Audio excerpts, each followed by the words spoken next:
All right. Welcome, welcome, welcome. I have to say that and break it down. Welcome back to KIEZ 106.7 FM. And together we are the voice of the community. And the word welcome means, well, come on in, feel comfortable, and sit down at the table so we all could break bread together, not separate, but together.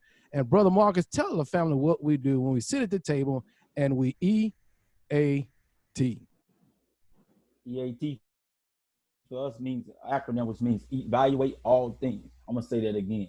EAT for us means evaluate all things. So that's what we do at the round table, evaluate all things. And that's what that's right, we, the pronoun. He didn't say I, him, them. He said we. So that's a collective effort working together. And that's what we have to do in our community. Become the voice of the community for the people and also by the people, doing it together. So stop expecting someone to do it for you. We have to get in, get engaged, and do it together. Well, Brother Marcus, I'm glad to see you. And we have a special guest again, attorney Kevin Johnson. And now, don't get me wrong before I say it, he's always welcome. However, we just sat down with him a couple of weeks ago, helping us dissect what took place, injustice in our community. And we had to reach out to him again and bring him back on back to back. I mean, what kind of mess is this? I mean, hey, we need somebody like Kevin on our team where we can reach out to him at any given time and talk about these issues that's plaguing our community. So, I mean, it's good for him to come to the round table. The doors are open for him. So, I mean, I like it when he comes to the table because he can give us a different breakdown of how it's looked at from a judiciary perspective, you know. So it is what it is.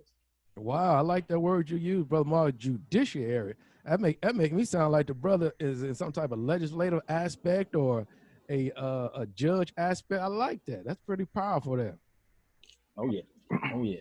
Well, Kevin, welcome back. Welcome back. We definitely appreciate you taking time out of your busy schedule to come in and sit down and chat with us again. So good morning. How are you doing? I'm doing fine. How you doing, Brian? How you doing, Marcus? I'm good. I'm good.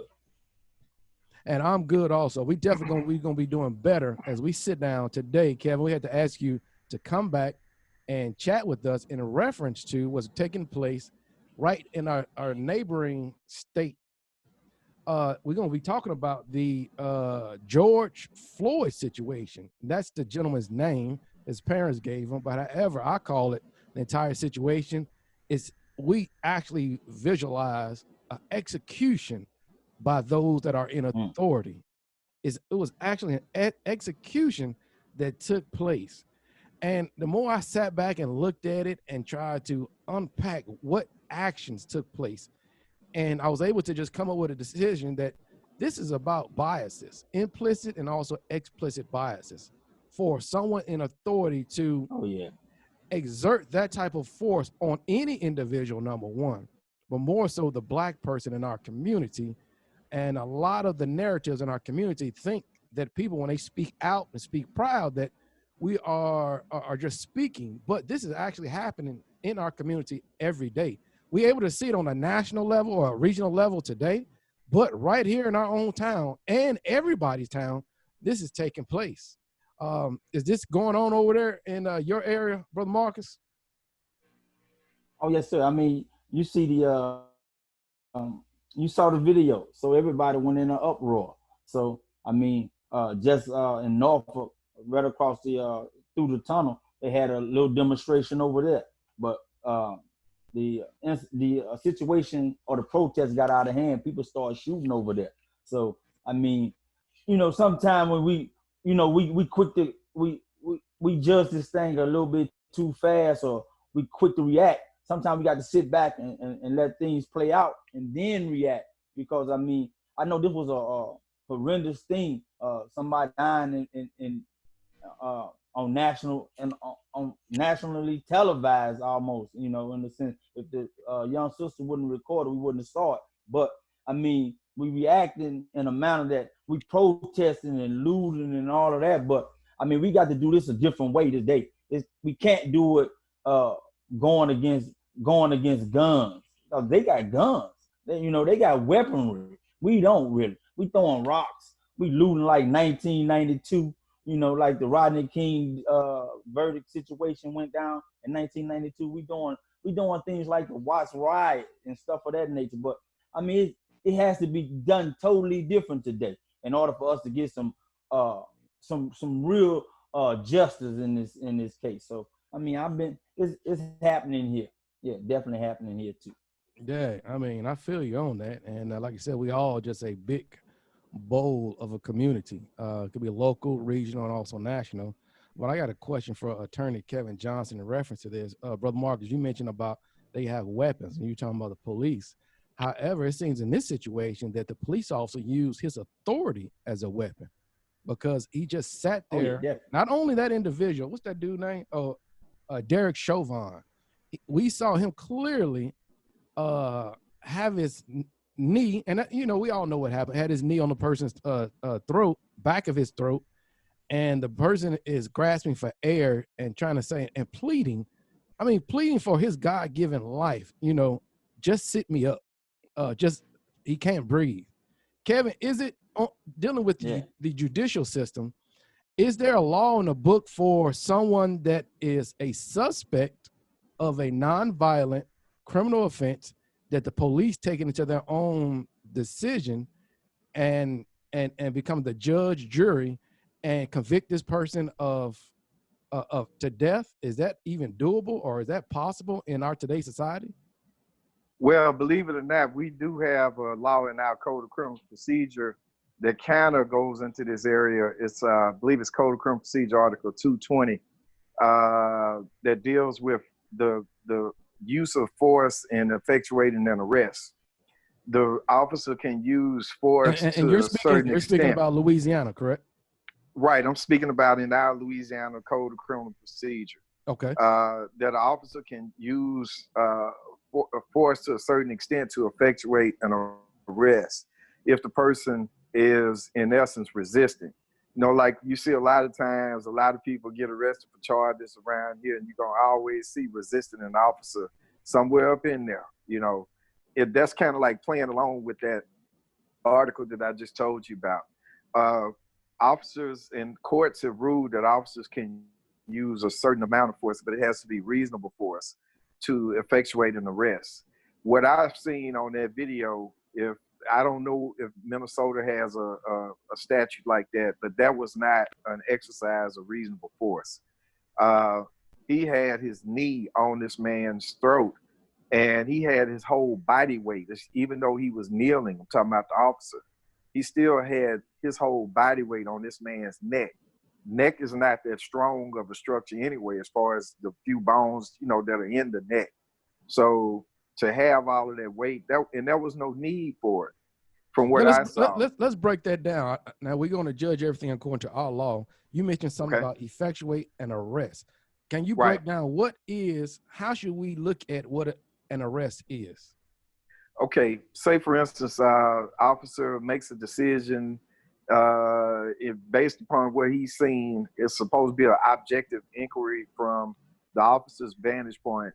If he thinks that there's probable cause to make an arrest, then he has the authority under the law to make an arrest.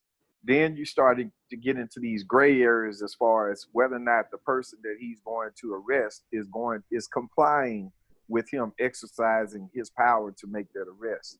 So if he makes a judgment, or, you know, that the person is not complying with the arrest itself, with him, you know, about to put cuffs on you, or, you know, like say for instance, a person runs from him, you know, if he says the person fights with him, or if the person physically hits him in a sense or something like that when he's trying to make the arrest, he can exercise force, but it's a proportionality in a sense, just like if it was self-defense.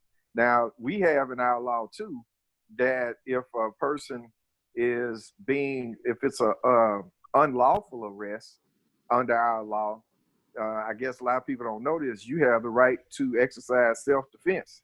It's in our law. It's in Louisiana Revised Statutes 1418. I can't tell you the subsection off the top of my head, but there is clearly a provision there. It's a justification. You know, the officer can make an arrest, but if the officer is going above and beyond as far as the statute I told you about earlier, you have the right. I can't really say the word. You don't have to just stand there and get your butt whipped. You can defend yourself. Right. But the thing about being out there, arguably, if this had not been caught on video, I think this would have just been the normal thing in the sense. I hate to say that, because when those reports are written up by the officers, whose vantage point is that written up from? His. He's going to put up in there the thing that, you know, what I'm saying, what I just told you, like if he's not acting reasonably, I'm talking about the officer, if he's not acting reasonably, and I just told you in our law, you as the person that's being arrested, if you think that it's an unlawful arrest, you have the right to defend yourself. But how many people that look like us really are going to exercise that out there? And then usually you're outnumbered. It's more than one cop, right? And so the thing is that when you get into that situation, and if there wasn't a video and the cop writes up the report, obviously he's going to write it up in a way that's going to support what he did. And then when they make that arrest as well, like in charge you with resisting arrest, you know, in essence, that's covering them from a 1983 lawsuit. You know, like that's a 1983 lawsuit is where a person could file a lawsuit against the police and the municipality for breaking their constitutional rights, like with the excessive force. You get what I'm saying? It kind of goes hand in hand. So if they make that arrest for resisting and have that in there as well, or say that you resisted in some way, they are covering themselves. They looking ahead to that potential lawsuit. And that helps them out in federal court if you file a lawsuit against them, because if that charge stands or if you plead guilty to that as well, you really killing your own 1983 case against them. Most people don't understand that. Yeah. See, and that's where I'm at with it. Most of us don't understand law, constitutional law, the things that we got that's in place that's beneficial to us as a people, and we don't understand that. So that's why I say we react first and out of anger instead of reacting out of anger. We need to get those that understand the law to be able to teach others the law, to be able to combat the situation when they happen. Like when this guy kneeling on his brother's neck, on brother George Floyd's neck, we should have been talking about, okay, let's remove this police officer from his job immediately. Let's get him charged. We should have been talking to the prosecuting attorney, the DA of that particular city.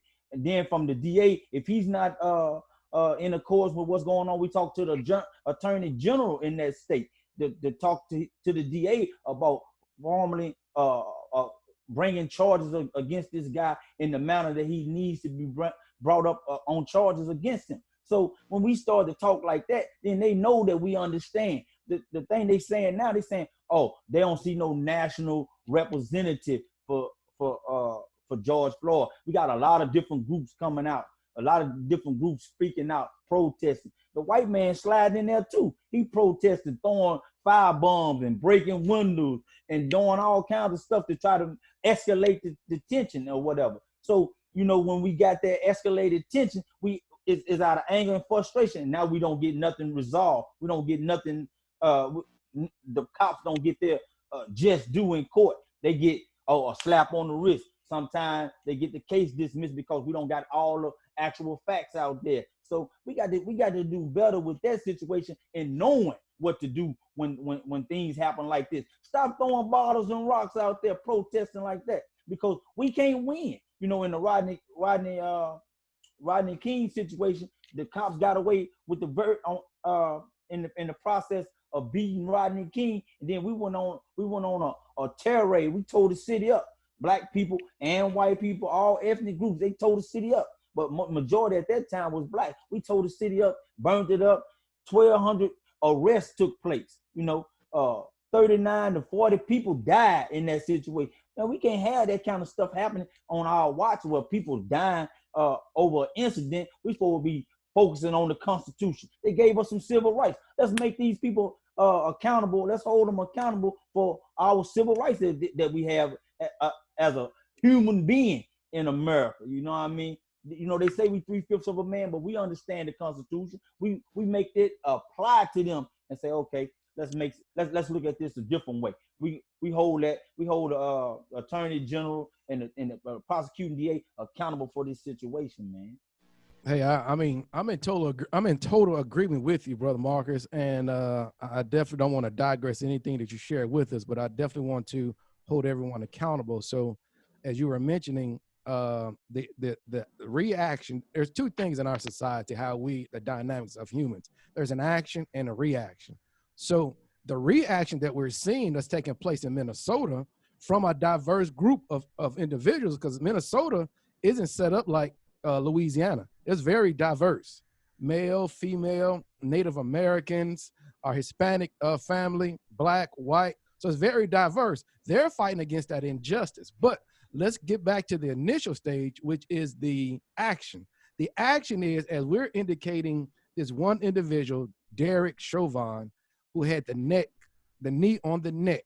Now, let's look at the whole picture. There were a total of 3, 4, 5 officers.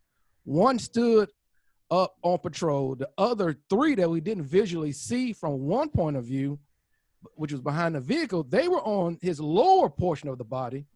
And also we saw Derek on the man's neck. So all 4 of those individuals need to be terminated immediately and held accountable for their actions, because this is my understanding. This is not facts.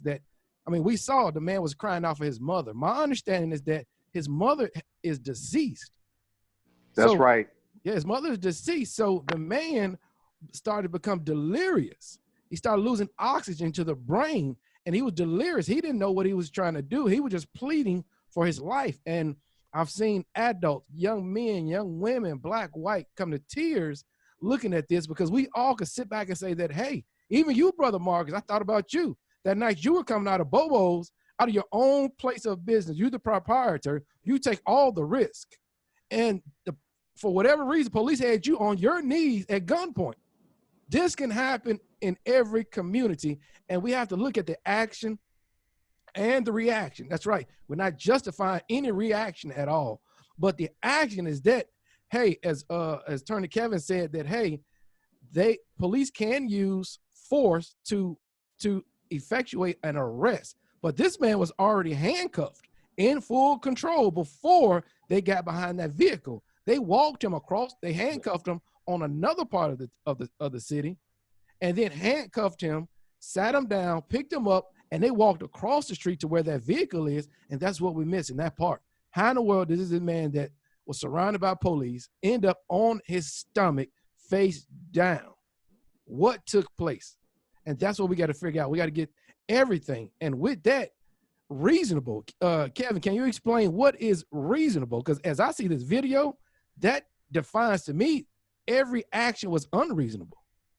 Well, reasonable is the Supreme Court has never, in essence, defined what's reasonable, because they make it fit to make it elastic in the sense of a judge would have to look at, or a cop would look at the facts that's in front of them at that time. I agree that that's not a reasonable use of force from what I saw on that video. Not only as far as with him putting his knee on his neck, but the time factor too, how long he had his knee on that man's neck. And then I've also learned that the Minneapolis Police Department has a policy in place regarding force and the sex of force, that if there is another officer around and that particular officer sees another officer going beyond using reasonable force, like getting into the area of excessive force, that officer is supposed to intervene. So in essence, Chauvin broke this man's constitutional rights with the excessive force that he used. But then 2, the other officers are complicit because they didn't even follow their own policy that the Minneapolis Police Department has in place. That, you know, if they see another officer doing something wrong as far as excessive force, they're supposed to intervene and try to stop it. They didn't try to stop him. And the thing that jumps out going towards this, because that goes towards the murder charge, I read something that with what you just said, the complaint, what the prosecutor has put online with charging Chauvin, says that the complaint didn't say, left out two phrases that George Floyd said. He said, it's on the video, you can hear him say, "Don't kill me, and I'm about to die." That's not mentioned at all in the complaint that the prosecutor drafted to charge Chauvin. Now, the complaint does mention where where Mr. Floyd said, "I am about to die." And no, excuse me, "I can't breathe." It says that it mentions where he called for his mama. And it mentions where he said, "Please." He's begging the man to get up off of him. That's mentioned in there. But then the thought from what I read, the thing, why leave out the part about "don't kill me"? Why leave out "I'm about to die"? The thing with the charge, he's been charged now with 3rd-degree murder and 2nd-degree manslaughter. That's just Chauvin, not the other officers. But from what I read, 3rd-degree murder carries up to 25 years maximum in Minnesota. And the prosecutor would have to prove that the defendant, meaning Chauvin, committed an act eminently dangerous to others and evincing a depraved mind without regard for human life. So in essence, he would have to show that he acted recklessly and dangerously without necessarily intending to kill George Floyd. So murder, you normally think that you do some act and you got it in your mind. Like in court, you can't get inside somebody's head to show intent. But intent, that's what I don't get why the prosecutor did what they did here. That's clear intent. They put it in the complaint themselves that he had his knee on this man's neck for 8 minutes and 46 seconds. Now, I also heard, Kevin, this could be looked at as premeditated, because my understanding that we think in society that premeditated has to be an extended period of time, but at that instance, it could have been premeditated. Are you right? Well, that goes back to what I was taught in law school in criminal law, my first year, first semester. Premeditation, it only takes a second to think, that you want to kill somebody. That's all it takes. It's not something like on, a long drawn out plan. So that would go towards 1st-degree murder. In our law, that's 1st-degree murder. And in their law, that's 1st-degree murder. And so why the prosecutor didn't charge, the prosecutor could still come back and change the charges later on. But the way that they've done it so far, even with what the medical examiner has said, they're putting like things in the complaint, to me, that's leaving a wiggle room for them down the line. They're not really coming at it all the way. They're putting things, they drafted this, and they put things in there to give them an opening, an out. We've seen it happen. Remember what happened with Mike Brown. Remember what happened with Eric Garner. And then whether or not the feds are going to come into this, who knows? I wouldn't trust them anyway. Who will? With Barr, right? Now it's a black guy that's the Attorney General of Michigan. He's a Muslim. He was a former congressman. His name is Keith Ellison. He is the Attorney General. I believe it may be a way, if this prosecutor in Minneapolis kind of drops the ball, which it seemed like he's trying to lay the siege for doing, I think Mr. Ellison probably could come in and take over that case. Yeah, that's what Marcus was talking about earlier. Yeah, that's what I'm always looking at. I'm looking at now that I look at things a little bit different. I'm looking at it from local, state, and federal, from a federal aspect of it. Like you said, Keith Ellison is the Attorney General. Every state has its own Attorney General and their own prosecuting DA. So when the DA not holding his ground, then you take it to the prosecutor, the Attorney General of that state and say, look, man, instead of protesting out there, throwing rocks, we going to these people's house. Look, man, you need to charge this guy and make sure that he is held accountable, or she is held accountable for whatever situation they done caused. Because if it was me, you will hold me accountable for whatever situation that I caused, and from the justice or injustice standpoint. So when these guys like Chauvin, according to some paperwork that I read recently, they said this guy had 3 murders that happened under his watch. And Say what? He has been reprimanded. He had 3 murders, 19 citations, and ain't nobody said anything about it. Under which one of the ladies who was a prosecutor, Klobuchar. Klobuchar. Yeah, she was a prosecutor. Now she's running for president. She she gave him out on another case when she was a prosecutor. She let him go on a situation that happened on a murder case, and she didn't prosecute him. Same thing, you know. So now it happened with George. So now people seeing it saying, "Oh man, this been happening." So now we got to hold That's all right. these people accountable. The prosecuting DA. We can't. We have to have a real national spokesperson. You know, a leader. You got to have a real leadership in place. We can't just react. We got to do it. We got to do it under the cover of darkness, in a sense. Walk it through just like they walked through the civil rights movement. You had those leaders that was out front that you could follow. That we weren't throwing no rocks. They had to have a confrontation in 1964 or 1965 with the Watch Riot and all of that stuff, or with the civil rights movement when they had to have a confrontation with the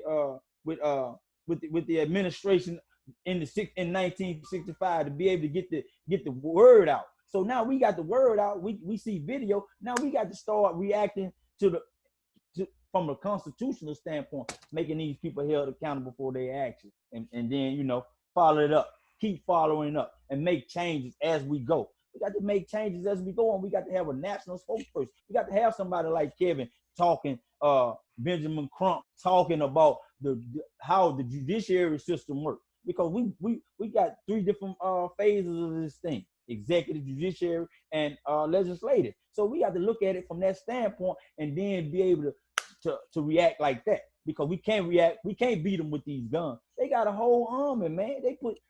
They bringing out the National Guard. 2 or 3 people don't die, but they haven't disclosed who they were at this point. So we got to think about that. If other people die in this situation, don't let it be your brother, your sister die in this kind of situation because they going to protest. No, we got to do it in a different manner. Yeah, I mean, I'm listening to you and Kevin, and the more I hear you all discuss what's going on, and I'm just thinking about, man, we in a terrible situation because of the individual, because of the action that took place, and now we're facing the reaction. And the reaction that we actually visually see is that people are frustrated, people are angry, people are confused, people just want to be heard. So we believe that the only way that we can be heard is to lash out, to catch your attention, whether it's a march, I don't know what to call the riots that are going on, the picketing that's going on upstate. And so they want to be heard.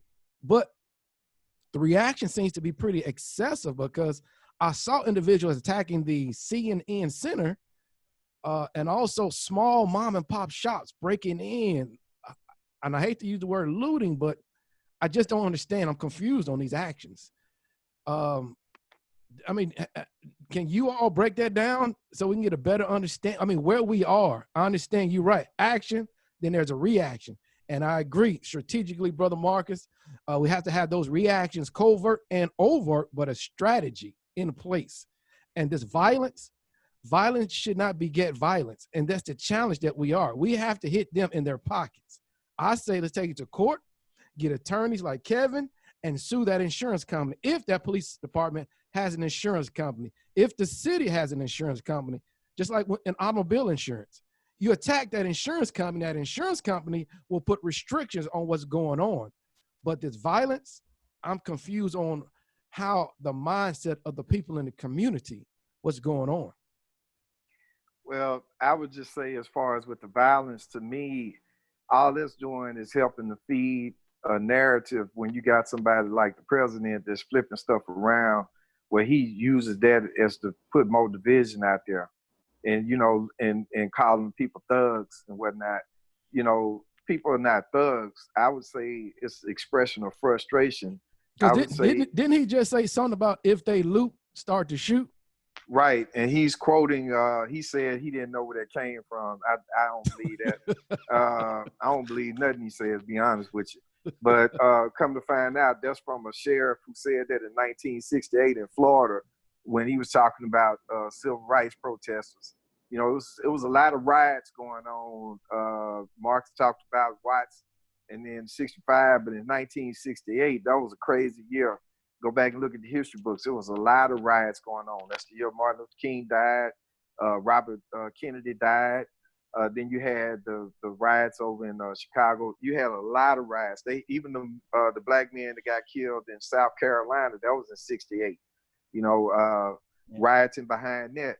So what I'm getting at is that I can understand the frustration, but I would say, to me, you by doing that, this looting and the violence, that's taken away from what happened to this man and many other men.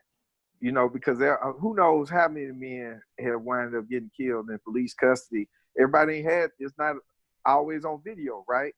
And Yeah, really I want to talk the about that too. Once we get an opportunity, I'm gonna let you finish. Right. That brother Marcus mentioned about three murders on the Chauvin, but go ahead, Kevin. Well, what I'm just getting at is that, to me, it's I can understand the frustration, but I would just hope that the violence stops, and then where we could get back into because change is going to happen. I saw something. A man that's a professor of Black Studies at Princeton named Eddie Glaude Jr. Saw him on the interview, and he was talking about, as far as like with the frustration is there, but the coronavirus thing has really pulled the Band-Aid off the scab, showing the inequality of the system itself. What he's talking about is structural racism. That's kind of what y'all talk about on y'all show every time y'all have y'all show. I mean, y'all been doing y'all show for a long time, but y'all always talk about this. It's in the varying ways. When y'all say evaluate all things, that's really, y'all are saying, look at this, peel back the layers and really see what's going on. And that's what's there. You got this stuff, how many, a black man, I guess, don't mean nothing, just don't mean nothing, ain't a person. Marcus just mentioned about being a human being. Well, if you got the police that don't look at a black man as being a human being, he just a thing, you get what I'm saying? Then what respect would you have for his life? And so I can understand the people being upset. I'm upset, because as far as I've had my dealings with the police in the past, I've been held over on the side of the road. I'm obviously here. I ain't dead. But my point is that, dealing with the police, they have control when they're out there. And it goes back to, when you have the control, are you looking at this person as a person, or just, I guess with some of them, just some piece of trash or something, not even considered to be human? So to me, as far as the way the system is set up, the structure itself, like with all these black people dying from the coronavirus because of health, not having access to proper health care, or, the things in nature. I ain't trying to digress on that. I'm trying to stay on point, but my point is the system, as far as with the police, that's in place. And I just told y'all earlier about how I've seen, even here, when somebody gets arrested and they're resisting an officer is up in there, I'm telling you that that's something that they are trained to do, is to cover them for down the line for a lawsuit if they go too far. That's to cover them. So if they do get sued in federal court, if the person has pled guilty to it, or if they go to trial or something and found guilty of it, then that kills their civil rights case against the police.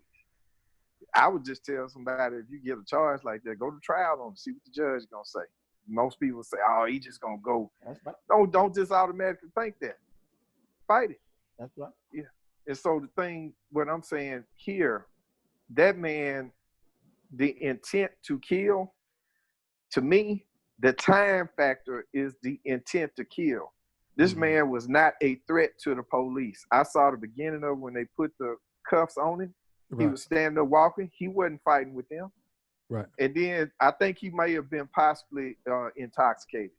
I ain't talking about no drugs or nothing, because it says something about he may have had something to drink. I don't know that. We don't know that yet because we ain't got the full autopsy report. Right. But I didn't see him fighting the police. Yeah. And then that's the other crazy thing. I'm gonna point this out.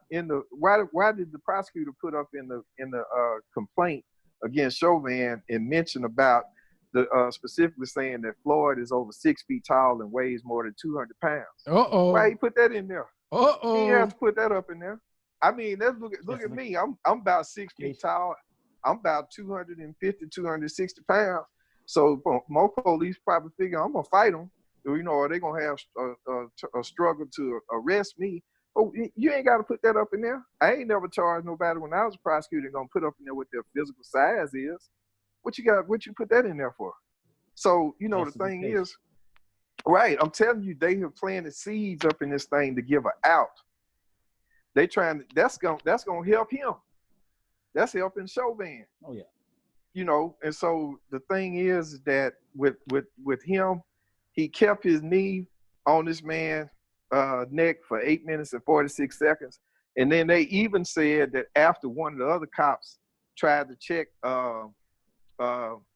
Floyd's pulse, the complaint says that Chauvin kept his knee on Floyd's neck for 3 full minutes after Floyd stopped moving and nearly 2 minutes after he apparently ceased to breathe or speak. That's intent, man. Manslaughter, like the second charge, that's based on you didn't really intend to kill somebody. It's based on the heat of the blood. You just did something just like that. You snapped or something, you killed somebody. Or if it was a fight, you know, like a mutual combat, and then you know, that kind of thing. Right. That wasn't manslaughter, and that sure wasn't no reckless endangerment murder. He kept his knee on that man's neck for all that time. And unless they just think we all stupid, he killed that man. Yes, sir. He killed that man. You're right. Yeah. Oh, they definitely I'm sorry think about we that. all stupid. They definitely think we all stupid, but we got to let them know that we not stupid by understanding the law, focusing on the Constitution. Yeah, fight. I'm a fighter. I take everything to trial. A speeding ticket, I take it to trial. Brian mentioned me coming out of Bobo's Sports Bar and Grill, which was our bar and restaurant at the time. And they put me on my knees on the ground, gun drawn to my head, thinking that I was burglarizing the place. The next day I went straight to the chief of police. I had gained the reputation that I can walk through the door. I'm gonna walk through the door because I'm an activist in my own community. I used to be somebody that wasn't active in the community, but I became an activist. So I walked straight through the door. He represents the people. So I went to him and told him what the situation was. That never happened again. But I let my voice be heard a different way. You know, I ain't react. I could have, oh man, what is y'all doing? I could have did all that. I ain't do that. I applied with what they was doing, let them do all what they was gonna do. Then I went straight to the man the chief of police the next day. Same thing has to happen and occur with these kind of situations. We have to hold these people that hold office accountable for their actions, man. And when we do that, we don't have to throw no rocks, you know, because they got the white man inside of there throwing rocks and hiding his hand. Man, all these white people, all over the country acting up, throwing tear gas. Man, we don't got no tear gas. We ain't making no bombs. We don't even know how to do it. They making tear gas, throwing them inside the store, standing up. One guy walking around, knocking out all the windows, throwing little small tear gas into the targets. Some black guys have followed them, showing that this guy is doing and trying to incite something else other than trying to be peaceful protesting. You know, we ain't got time to be peaceful protesting. We got to be fighting legislatively to be able to hold ground with our constitutional rights. That stuff that happened for the civil rights movement, Martin Luther King, they didn't die for nothing. You know, they died for civil rights movement. You know, we got all these different things in place. Now we got to stand on the 14th Amendment. It gave us some rights, man. 15th Amendment gave us the right to vote. All of these different things. We got to understand what the Constitution really upholds for us as a people. We're not 3/5 of a man anymore. We the real deal now. We human. You know, the Constitution gave us that right to be human. You know, now that we are human, okay, I ain't throwing no rocks and hiding my hand. I ain't standing out there just protesting. Yeah, I'll be out on the front line too, but I also be fighting legislatively to be able to hold the police force, all the different in every state now. This is not just in Minnesota. Monroe, Louisiana, we had a case with when William Jefferson, I think his name, Henderson. No, Mr. Williams. Henderson, Mr. Henderson. Yeah, he got shot in the alley by the police. Nothing was said. We was one of the first cases that ever had this to happen, but they swept it under the rug. You see what I'm saying? So now that we activists, we got to understand what the Constitution holds. And then we held the police chief accountable, the prosecuting DA accountable, you know, the state's attorney accountable, and then we hold William Barr accountable. Man, do your job. You've been elected by the president to be the attorney general, Appointed. chief of all attorney generals. Yeah, he's been appointed to hold all of them accountable for their job. Now you do your job and help us combat these situations that's occurring throughout the country with black men dying by the hands of police officers. Now, there's been several studies. I looked at a study by Stanford University where they focused on the police abusing blacks. And one of the elements of it was that more blacks were abused after being handcuffed without an arrest. So one was that individuals were handcuffed but never arrested for an extended period of time versus their white male counterparts. Another one was, this is a research done by Stanford, that while in handcuffs, blacks were pepper sprayed. So ultimately they were saying that more blacks, the disparity, they're being abused while actually being in handcuffs. Now, we spoke earlier about Chauvin. I want to talk about the abuse that we never, like Brother Mark reported the incident that happened, but we never get involved. And like you said, Kevin, earlier, our people, for some reason, just say, well, no, I don't want to say anything. Even though they've been abused, they choose not to say anything. So we have to get involved, but we have to build confidence by understanding the laws that are in place for us. And now, one of you gentlemen speak to the effect that Chauvin has committed 3 murders or have been charged with 3 previous murders or been around it. What's going on? I found some information about him regarding his past from what Marcus had mentioned earlier. From what I found, he, in his 19 years as a police officer, he has had 18 conduct complaints filed against him in the 19 years that he's been a cop. And 2 of those 18 conduct complaints resulted in him getting reprimands. Now, what the exact result of the reprimands was, I couldn't find that. But then I also found, going to what Marcus was talking about, where 2 people died, 2005, he was chasing somebody, Chauvin, in a vehicle chase, like one of these movies, you know, and the car he was chasing ran into this car with 3 people in it, and 2 of them were killed instantly. And then the 3rd one died a few days later. Then that's what Marcus is talking about as far as, see, that's like cause and effect, chain reaction. But, you know, they have rules when they, the Supreme Court has laid this out, you know, as far as even chasing somebody, vehicle chase. You got to exercise restraint in there, especially if you're in an area where it's a congested area, right? You know, you can't do like what you see on movies. And so, in essence, what happened with him with the murder charge or charges that Marcus is talking about that was, in essence, let go, was that he could have been charged for the deaths of those people. Because, like I just said, there are rules that cops have to follow even with a vehicle chase. He was the cause of that. Yeah, the person who hit the car was who he was chasing. But you get what I'm saying? He escalated that situation. He could have dropped it off. They could have used strips, you know, put it in the street somewhere. There are rules that they have to follow even on that, on the vehicle chase. He didn't do that. And so thereby, because of him just following this guy chasing him, he was the cause of these people's death by that car hitting them. And ultimately, from what happened there, Klobuchar, that's a senator now, she was the prosecutor, like the head prosecutor, like this guy's over Hennepin County, I think is what it's called. And she's also being interviewed for VP.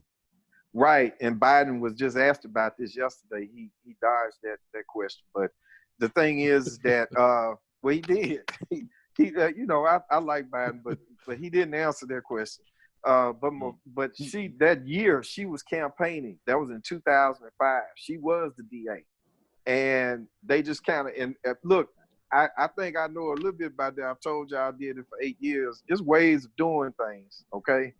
And so that case just kind of sat in idle territory for that year. When she got elected in 2006, the person that took her place as the DA wind up presenting the case to the grand jury, and then the grand jury declined to prosecute Chauvin. Remember we talked about the grand jury last time, right? Told Yes, you about sir. how ways Yeah. that could be yeah, done. That's exactly what happened here. That's why he didn't get charged, Marcus. The grand jury chose not to prosecute him because the DA can present a case how they want to present it to the grand jury. You get what I mean? So that's what happened with yes, that. sir. Yeah. Then it says that in 2006, Chauvin was among 6 officers who opened fire on a guy named Wayne Reyes, who was supposed to be a stabbing suspect. And after a chase, says that this guy pointed a sawed-off shotgun at them, and all 6 of the officers shot. Now, I don't know too many people that's going to be running from the police, because I had to deal with a case like this in Farmerville recently. I can't say my man's name, but I don't know too many people, especially black, that if you got cops chasing you, and then you're going to turn around and aim a gun, you must want to die. Why would you do that? Yeah. You know, but that's what they said. Remember I told you about writing the reports, right? Yeah. And so then Right. the Pencil last one, right? And then also in 2006, he shot a guy named Ira Toles twice in the stomach. Said that God, they were called dog. to his house, called to Ira Toles' house for a domestic abuse complaint, and says that Toles was hiding in the bathroom from the police. Chauvin, his side story said Toles, he went to the bathroom where Toles was. And he says Toles reached for his gun, reached for Chauvin's gun. So he says as a result of him reaching for his gun, he shot Toles and then arrested Toles for felony obstruction. Now, all these individuals you speaking of, are they black? Yes. Yes. And so then I think I need to start watching Andy Griffith, because I mean, this reality, man. And then in 2011, I remember I said he shot this 2006. He shot this man twice in his stomach in his house. This guy wound up pleading guilty to a misdemeanor charge. And when I read that, I was like, man, he killed his 1983 action against cops in the city by pleading to the charge. He pled to a misdemeanor because the cop arrested him for a felony obstruction. But what Told nothing about that. Told well, I'm starting to get that. I guess y'all are reminding me, like with Melvin and Marvin tell me a lot that I see this stuff. And anyway, that's another story. Y'all are just reminding me to break it down.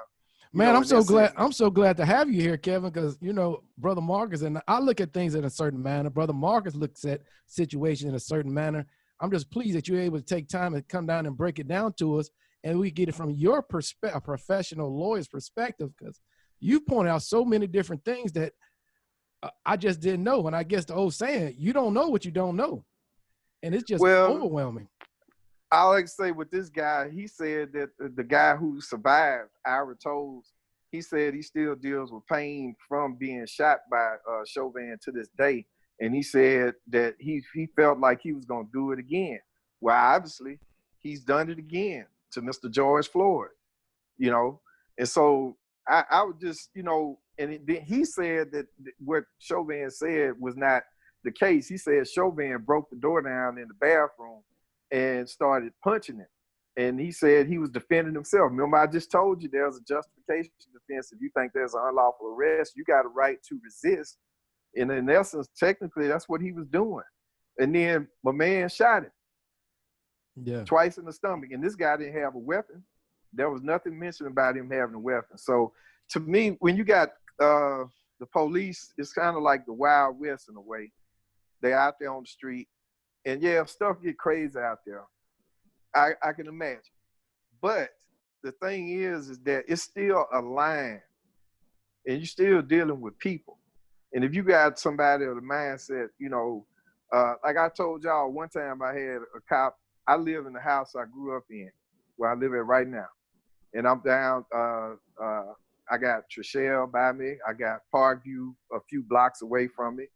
Am I saying that like in a bad way? No, that's where I grew up at. I went to school with a bunch of people, that lived in Trishelle, that lived in Parkview. I'm not saying it's just an apartment complex, okay? What I'm getting at is that I had, even when I worked at the DA's office, living in this house, and I had a cop ask me one time, how can you live down there? What? Obviously of another persuasion, okay? Right. How Right. can you Yeah. live down there? If in essence to him, this is like a hellhole, I guess. I don't look at it like it's a hellhole. This is where I live.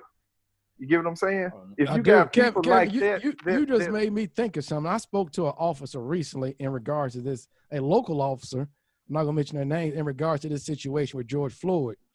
And this officer's reaction was that, well, the suspect, they wanted to talk to the suspect because he had been charged with a felony. And in their minds, because of this so-called title, they's like it's a pathway for discrimination because of a alleged charge. And they on a totally, not all, but they're on a totally different mindset. yeah, but that's the problem though, Brian. That's the part about the structural racism. That's the problem. You know, it's not something that can change just immediately, but that's what the light has to be kept on.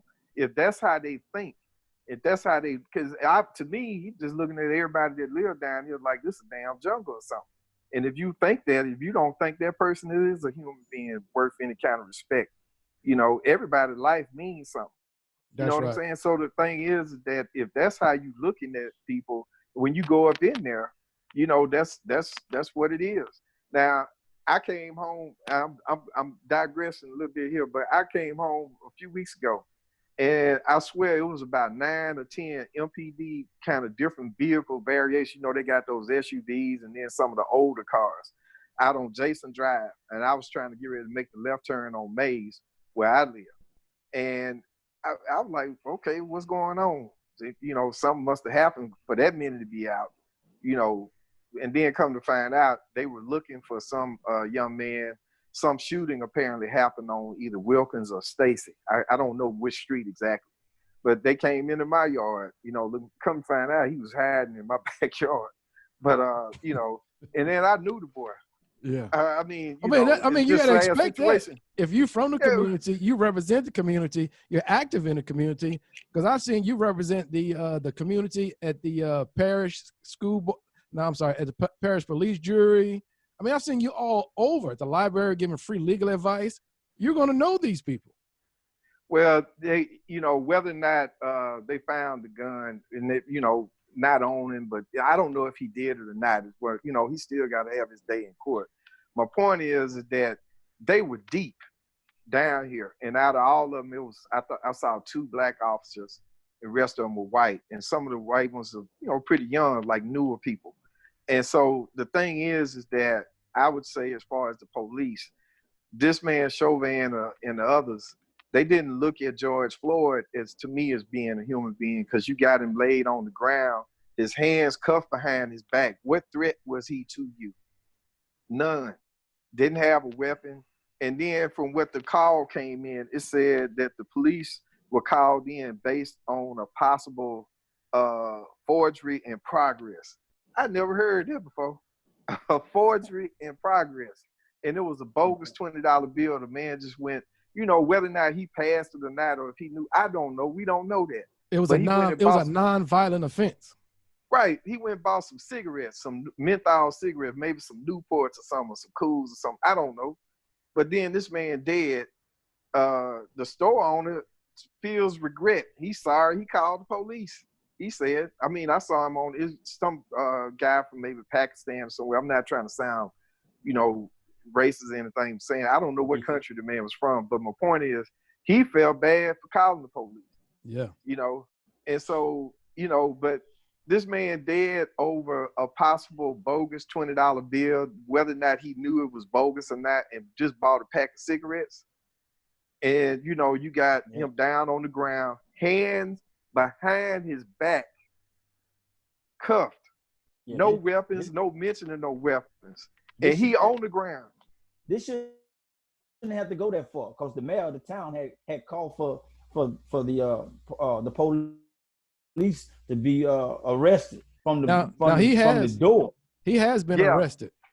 Yeah, but it took 4 I know, days. but I'm saying when the case first started, he called for it to happen immediately. You know, when Mike Freeman, which is the prosecuting DA, it's gonna take some time.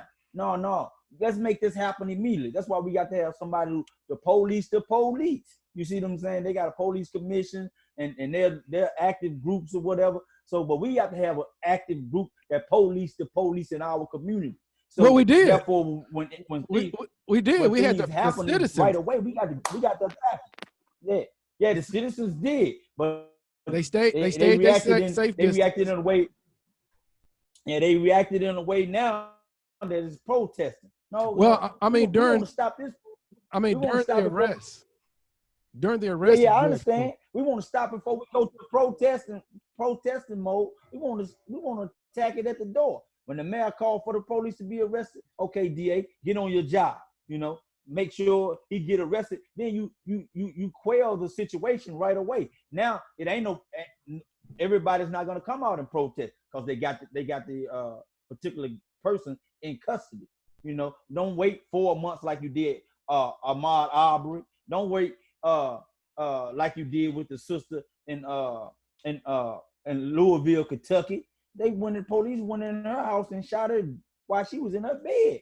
You know, so we got to make sure that these people or police officers held accountable right then and there, just like we be held accountable right then and there. I catch a case, or they arrest me immediately. You know, police shouldn't have no leeway to be able to say, okay, let's give him 2 or 3 days to get himself together before we prosecute him, and let's get his case together, because that's what they're doing. They're getting his case together before they apprehend him. Nah, let's make this happen right away. Then we won't have to have no riots in the street. It's 26 different cities that went up in chaos behind this situation, and untold other cities that may go up after this. You know, so we can prevent that by making those individuals like Mike Freeman and the rest of them accountable for their action. You know, so you know, I say that because, you know, I've been in that area where I'm fighting, and I ain't getting nothing done.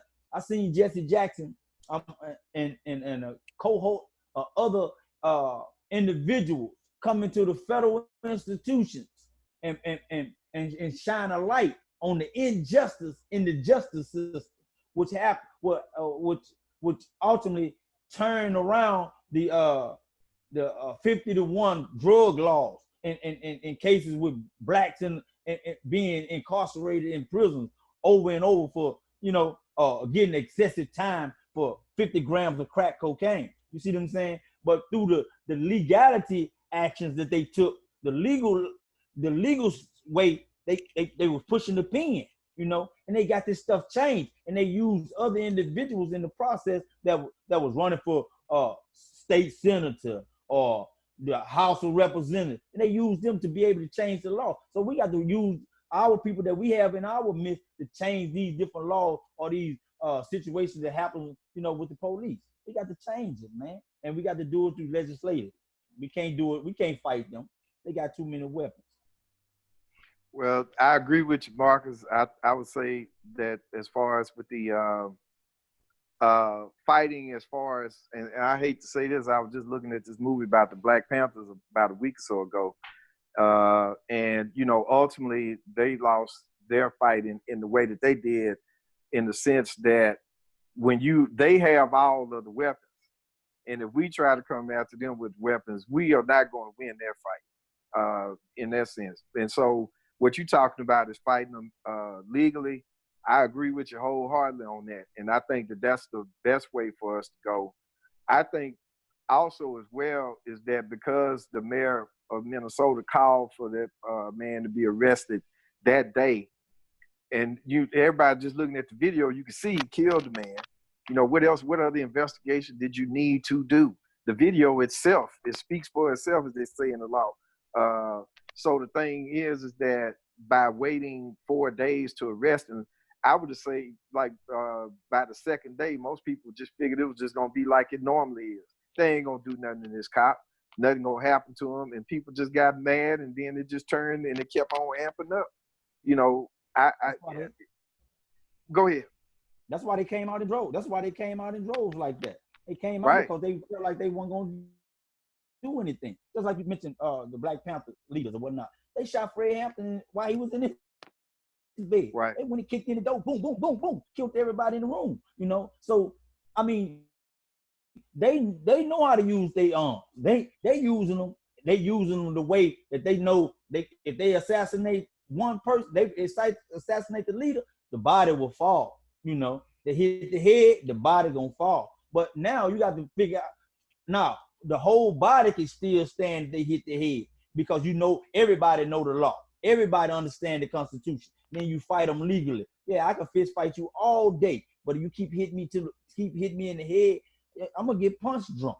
I ain't gonna be able to fight no more. You see what I'm saying? So now we got to fight legally through that pen and take people like yourself who are activists or who's an attorney who understand law that can explain this to the person who doesn't understand law, like myself, who really haven't been to law school, you know. And then people like Brian who has the platform to show the world or to talk about these issues. You know, we got a platform that a lot of black individuals don't have. With this brother on his own radio station, we talking on it. KIEZ 106.7.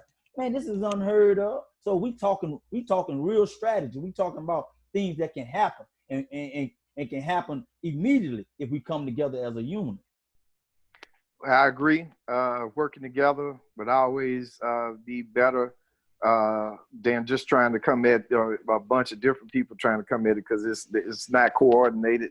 Secondly, I would agree, like with what you did as far as what happened with you at y'all's business, y'all, you know, Bobo's. If you had handled that differently, then you know what was going to happen to you. If not, you getting hurt, then it would have turned into something where the DA was going to charge you. You get what I'm saying? And then that's what I'm saying. To me, your response, like what y'all talking about, action and reaction. Your reaction, you handled it. You just thought, and you handled it, and you came back and dealt with it the next day in a different way. When you react, and then, like I say, they can come back and say it's you fighting with them, and then they're gonna make the arrest, or they're gonna go maybe beyond, like what happened here with this man, Mr. Floyd. It's about how you come at it. Y'all had me on y'all show a long time ago, talking about people getting stopped, and there was some shootings that had happened then. I can't remember exactly when it was, but the thing was, I said that, you know, if you get pulled over, don't fight with them. Just, you know, go ahead and they let them make the arrest. And if they're gonna make the arrest, they're gonna do it anyway most of the time. And then you can come back and fight it later. Live to fight, you know, the next day. Now, you know, I'm not trying to tell anybody to as the word would be on the street, to be a punk or something, or, you know, you submitting. But to me, that's their world. The only difference that was here with Mr. Floyd and some of these others was somebody videotaped. And we all know that. These things happen. Exactly. And so if they're not videotaped and then you out there, that's their world. And nobody's video, like when you see now with some of these reports, cops going and confiscating people's cell phones when they go and make an arrest. They can't do that.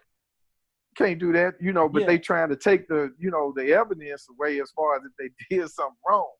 That, you know, and that's somebody's property. I didn't know that. Yeah, or like when they making an arrest on somebody, like what if somebody says that they're recording the phone? Like if it's a traffic stop, what you taking the phone for? That doesn't have anything to do with the traffic stop itself or with the accused thing. But if they're just trying to be overly cautious. They don't know if you had the recorder on or not. You know, like not necessarily the camera. You could have been recording it. You get what I'm saying? And so just, you know, things like that, taking the phones out, they're really trying to take the stuff and possibly destroy it in some kind of way to get rid of this stuff. A lot of the police officers here in town don't have body cameras. I know the sheriff's department does it. They don't wear body cameras. And then I don't know about all the MPD officers. I know the state troopers, they got to the point now where, you know, like if they pull over and make a stop, the cop can control running the camera. They got a camera in the front part of the SUVs that they drive. Wow. But then the troopers wear a camera, but they can control turning it on and off. You see what I'm saying? And then at one point in time, it got to, I don't know if I hadn't had a DWI case in a while, But you had to go. I had to go out there to the state trooper headquarters to go look at the video. Well, let's clear that They up. wouldn't give me a copy of it. You hadn't represented anyone with the DWI case. Right. Yeah. All right. Okay. I don't want to seem like I'm, Yeah. yeah. All right. Thank you for clearing it up. But my point is that yeah, I don't want nobody thinking that about me. Right. But the thing is that I'm just telling you, ever since a lot of this stuff has been coming out over the last few years with these killings or the shootings happening and people catching it on video, the police are in a way. There should be something like what Mark is talking about to be able to push for something to force all of them to have these cameras on and where they can't turn it off. I saw something recently where you know, as far as like if they have to wear a camera, where once they put it on, they can't control it, you know, as far as turning it on and off. It runs all the time. That's what we need to, one of the things that I can see as far as, you know, with monitoring the police, because when they're out there, if they make a stop on somebody, it's just you and them, and it's their word and your word. And if you don't have a camera, like I'm telling you, they write the reports up, it's their word. It's like Barr. We talked about Barr a few minutes ago. Barr was talking about the winners always write history. I've heard that quote before. Wow. So if the cop, in essence, is the one that's writing the history, you get what I'm saying? Yeah. He's writing up the report, and if there's no video, you know, showing or contradicting what he's saying, what's gonna stand? And if it's somebody, you know, not to say everybody's perfect, nobody's perfect, none of us. But the thing is that if you somebody that get pulled over by them, if you have possibly been in trouble before, then, you know, some people kind of look at it like, well, my word ain't gonna mean nothing in court. They gonna believe the cop before they believe me. But how you gonna know that if you don't try, just fight instead of just giving in? Fight. Usually when people at DA's office, if they say, if you make me work or whatever, you know, I'm gonna get you with the habitual offender thing. Hey, if you don't know what's gonna happen, weigh it out. Take the chance. That's right. Fight. That's right. Well, let's talk. I like that slogan. That slogan you just gave. Live to fight. I'm gonna put that on a T-shirt because I mean that's a strong statement. Well, I'm just saying, you know, to me, you know, if you out there again, it's a object that reasonable suspicion of whether or not to use force. It's supposed to be objective, but to me, it's subjective. The cop can make that fit what he wants. And so, if you are out there, and if you wind up just like at first, you know, they said something totally different now. The cops did before that video hit with the young lady putting it out. They said he was resisting arrest. Did y'all see him resisting arrest anywhere from the beginning part of that? No. No, he was standing up, videos. walking, had the cuffs on him. That man was not resisting. But you see what I'm saying? That's the same narrative that I'm talking about. They're trained to write reports in these ways. And so if that video wasn't there, then what would the narrative have been? That he had started out resisting with them. And then you got him already saying up in the thing, he's over 6 feet tall, over 200 pounds, black guy. So you know, you get the inference that he was fighting with him. He wasn't complying. He wasn't submitting to the arrest. So they had to use force. But then you get into the area of whether or not it was excessive. But then they can use that as a way to justify using the force. You see what I'm saying? Oh, so, yeah, I definitely hear you clearly. And now we're talking about police officers. We're talking about governmental employees that have a specific authority. Now, what about citizens? Now, there was a situation that took place in, was it Park Central or Central Park? Oh, Central Park in New York, where two citizens, one citizen was walking their dog without a leash. Another citizen, the lady that was walking her dog was white. Her name is Amy Cooper. The other citizen, Chris Cooper, not related, a black male, was enjoying the park because he was a bird watcher. And I'm a bird watcher, or at least I used to raise pigeons and all that. But there's a policy in Central Park to have your dogs on a leash. And the gentleman mentioned this to the lady. This was a citizen, mentioned it to her, and she became irate. And as the story progresses, he ended up pulling out his camera, videotaping her, And she made a very bold, deadly statement indicating that I'm going to call the police and tell them there's a black man out here harassing me. Or I think she used some other words or something, threatening me. What did she say? I think she said threatening me. Yeah, so but she may have said harassing too. She said a lot in that little short period of time. And so as we talk about cameras with the police, it's to the point now we may have to have cameras in every interaction in our society. So, I mean, listen to this George Floyd situation, and I thank the citizens for standing back, videotaping it. We need that. But in this private one-on-one situation, if this man hadn't pulled out his camera, do you all think if there was no camera in Central Park, this lady called the police, made this threat to the police, what could have been the end result? He would have gone to jail. No doubt. Yeah, I mean, you know, the thing. I mean, same situation, 1955, Emmett Till situation. He whistled at a white woman, but I mean, hey, it just reversed the situation. You know, I mean, this lady, she know that in this kind of situation that the police gonna come up and go against the brother. So, but the brother did a good job with filming it right away.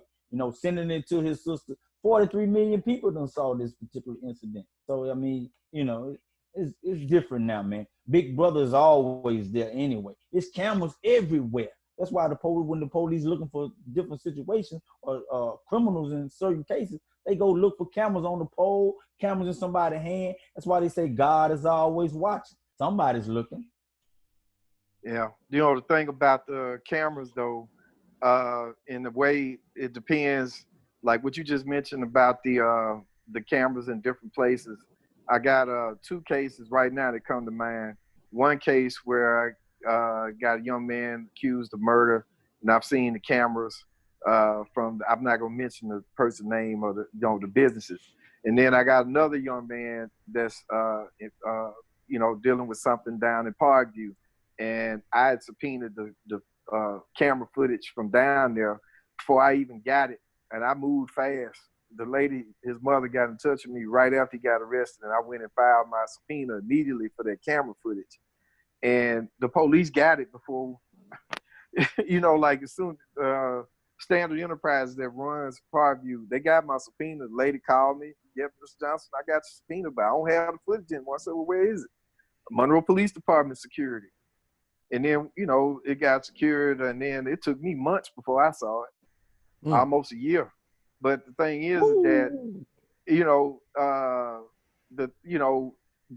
if they can get this stuff, and then like if they say, well, something happened with it, or something of that nature, then what do you have? And then it's still going to boil down to their investigation as far as, and that's the narrative coming from that way. I'm glad that cameras are there. I'm glad that people are filming. I'm glad this black man did that, because that lady, she weaponized. And I don't know the lady, not calling her a racist, because that's one of the things when we start talking about race, it's like, in essence, a lot of white people look at it like that we just blanket categorizing all of them as racist. It's not what's going on, but you got to talk about it. This stuff happens. And we just saw it on him filming what she said. She knew that was going to be something that the police would have taken this serious by her even saying that. She's telling him that this is what I'm going to tell them. And she knew if she told them that they were going to come running, right? And so, but if he hadn't filmed it, yeah, I believe he would have gotten arrested. And, that would have been a whole different story. So, as far as the cameras, it's to the point where any interaction with the police, to me, you almost have to have the video so you can protect yourself. Because what if you don't? What's going to happen to you? Yeah, we're at a stage where our word is no longer bond. I'm sorry, our word is no longer good enough for a situation. And so we're at the state now, we have to prove it with video, with visual. And through that, I'm looking at that lady in that situation. She abused her authority also. She knew the power words to use, because when she first approached him, just like in the police, since this black man did not submit, she became angry. And then she put herself in a panic as she spoke to the whoever she had on the other line. I'm assuming it was the police. She first made a statement. They did not react quick enough. Then she became in a panic, get loud, sounded like she was fearful what's going on. Yeah. Even got to the stage of, you saw the video, that she started to abuse her own animal, almost choking the animal by just flinging the animal around. And come to find out, I don't know if you all know, she adopted that animal, and that adoption agency came out that same night and confiscated the animal from her because of her abuse. But that's scary. People can use these magic words in order to control. So the Atlantic slave trade, it was about control. Today, civil rights, it was about control. Today, it's about control. If you don't comply, you must, if you don't comply to someone's authority, they will attempt to prosecute you in the public's view. Yeah, the thing is, like I say, the lady, she knew by saying what she said, and I'm not calling the lady a racist, but it's just a fact of their perception that's in society, and that's their structural racism, whatever you want to call it, their stereotype of a black man, right? That's what she took advantage of by calling to say that. Yeah, and but she went to the extreme. What did the man do? He just say, there's a policy, keep your dog on the leash. And she took it somewhere totally, it was just.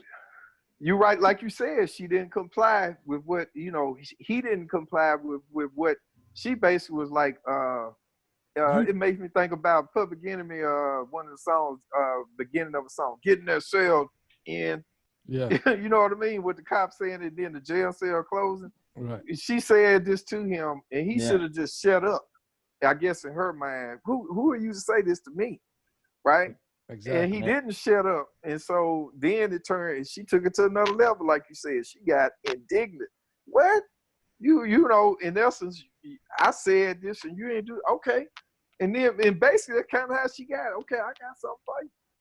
And then she said what she was going to do.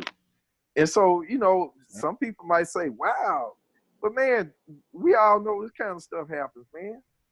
And that's the sad part about it, as far as if you got somebody, and if he had not been on video, I swear he would have got arrested and been charged with something, possibly came at him with attempted rape or something. You know what I mean? Oh, they would have showed up on scene and beat that man down.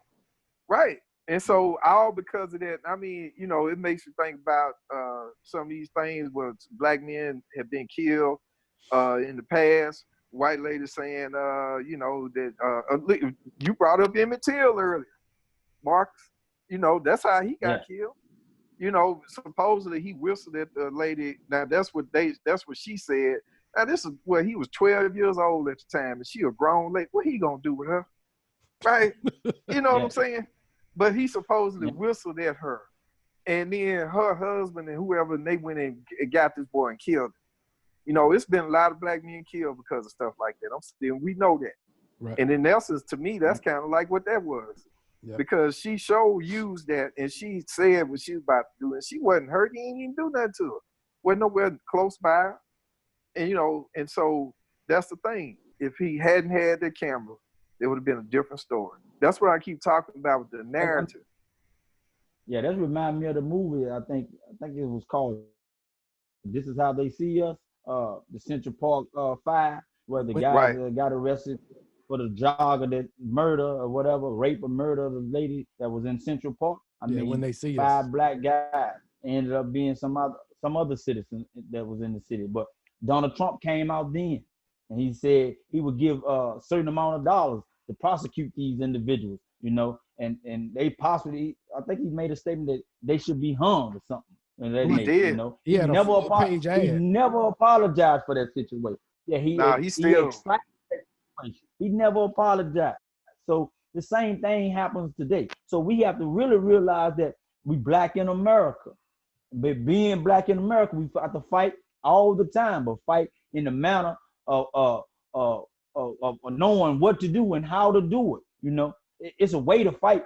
They say when you're in the boxing ring, you never get angry while you're in the boxing ring because you can lose the fight. You know, you got to remain calm at all times, and you know, make certain moves where the boxer can't let him get the aggressive side of you. You know what I mean? So you know, you got to fight the best fight at all times. So when you in the ring, we always in the ring, and our constitutional right give us the fight, the way to fight and how to fight. You know, by using our civil rights at this point, and then keep pushing forward. You know.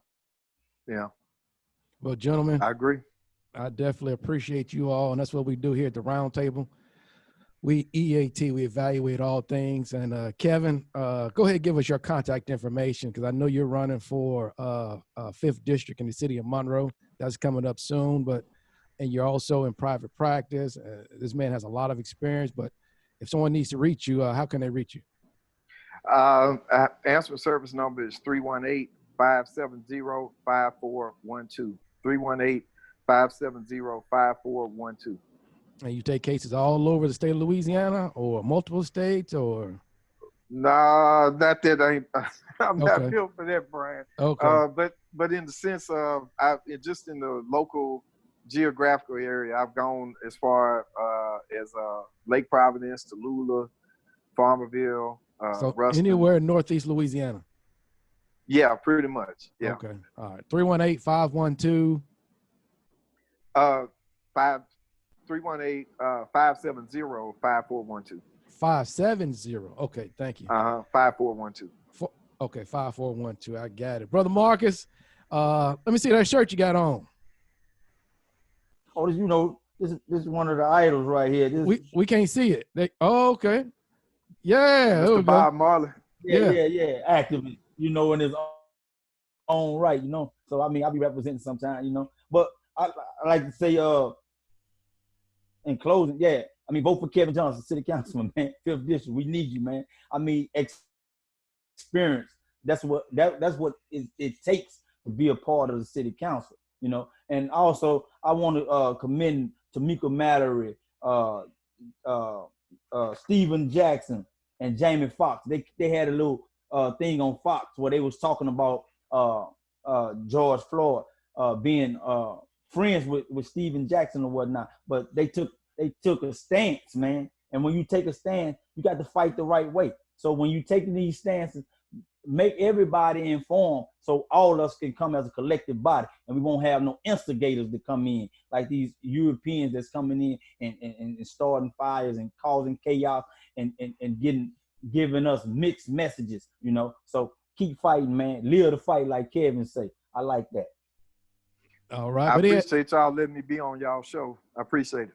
There's no problem at all. Hey, together here on KIEZ 106.7 FM, we are the voice of the community. Well, gentlemen, I will see you on the next round. All right.